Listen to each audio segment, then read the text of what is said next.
Good evening, everyone. So I bring you greetings once again from John G. Jones Research Lodge, working up under the most wishful John G. Jones Grand Lodge, state of California.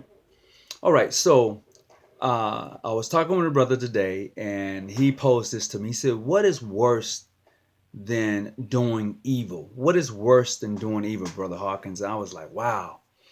My comment was allowing evil to happen. So what is worse than doing evil is allowing it to happen. When I say allowing it to happen, that's simply saying that when you are in your lodge, when you are in your chapter, when you are at Grand Lodge session, when you are at Grand session for the Order of the Eastern Star, when you who is a member, whether you be a voting member or just someone who's there and you don't hold a seat to vote, but when you see something that is not right and you know the rules and regulations of the order, but you don't say anything, but you keep quiet because you feel that somebody's going to kind of push you to the side and say, well, she don't have a right to vote or he don't have a right to vote, so what are they talking about? If you are a member of a subordinate lodge under a grand lodge, if you are a member of a subordinate chapter under a grand chapter, and you are at session, you have a right to speak up, especially when you see something wrong and you see the violation of the Constitution or the bylaws being just plainly just done over. You have a right to speak up. And if you don't speak up, then you are just as guilty of those who are doing the wrong. So when people tell you two wrongs don't make it right, that means that both parties are wrong. So one is either wrong and the other one is either right. So if you want to stand up for anything, stand up for that which is right within your jurisdiction. Stand up for that which is right in your chapter. You cannot sit idly by and be a part of something that you know that they are misleading members. They're taking money. They're doing all sorts of things. They're tearing the very fabric of the organization apart. When you know that that is happening and you do nothing, you say nothing, then you are part of the problem.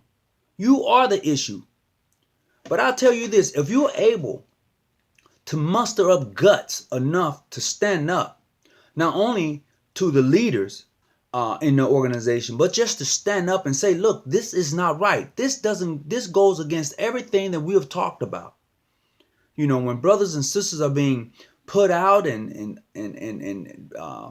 expelled and whatever, if you know it's wrong and you do nothing, you are the problem.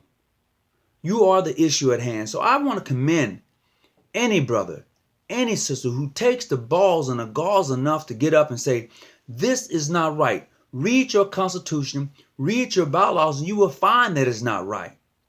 And then you won't be having this problem. So when someone comes up and wants to have a conversation with you about your Constitution or about your bylaws, you know what they clearly states and says. And then when people from outside want to interfere with what's going on in your jurisdiction, you should take issues with that. They want to question you in your existence. In other words, you should question them in their existence. And that's another issue and problem that we have, where other people from outside of your organization, for which you have been a member of for many years, want to come and question you about your existence. How did you get here? Who does this and who does? You know what? If you're not a member, it's really no concern of yours. If you're not a member of the organization for which you are questioning, then it's no concern. What you need to be concerned about is growing your own organization, keeping it afloat. Because a lot of you out there who are questioning other organizations, your organization is falling apart. And you know exactly who you are. You're questioning people about their legitimacy. Where did you come from? How did you get here? This, and that. Your organization is the very organization that's falling apart. You can't go here. You can't go there. You need to check your own self. Check your organization. Make sure it is running fluently. Make sure that things are done right in your own organization before you go and try to check somebody else. And this is the issue that I have with a lot of brothers and sisters who try to check somebody on the legitimacy of who they are. And it just boils down from there. It is just my personal opinion that we who are Masons and who claim to be Eastern Stars, we need to work on our own chapters, our own lodges, maintain its membership, make sure everyone is up to par, make sure that they understand what the organization is all about, and move forward. My main concern would be my own jurisdiction and not somebody else's. If somebody asks me a question about another jurisdiction, I don't know the answer, you should go to that jurisdiction. And if they don't give you the answer that you're looking for, well, let it go. It's really not your business. If you read Mackey's jurisprudence, it clearly states in there that Grand Lodges in particular should not interfere with other Grand Lodges' business. I don't care if you got 50,000 members, 1,000, 500, 300, 100 members. It is not my business what you do in your jurisdiction. It isn't. Now, if you want to talk about, well, do they recognize you or are you recognized? That is between two Grand Lodge bodies.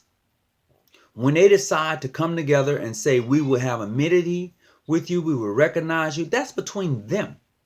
Other than that, as a Mason, period, my business is my lodge. I want to maintain its membership. I want to grow its membership, and that's what we should look at instead of wondering what someone else is doing. Because as sure as you're focused on what someone else is doing, you're not doing what you're supposed to do. If you are allowing something to happen in your jurisdiction, you want to crucify somebody else for something in their jurisdiction, then you're just as at fault. People often say, once again, two wrongs don't make it right. That means that both parties are wrong. If two wrongs don't make it right, both parties are wrong. So don't come with me talking about that. One is either wrong and the other one is right. If you're going to abide by the very laws that governs your organization, then you are right.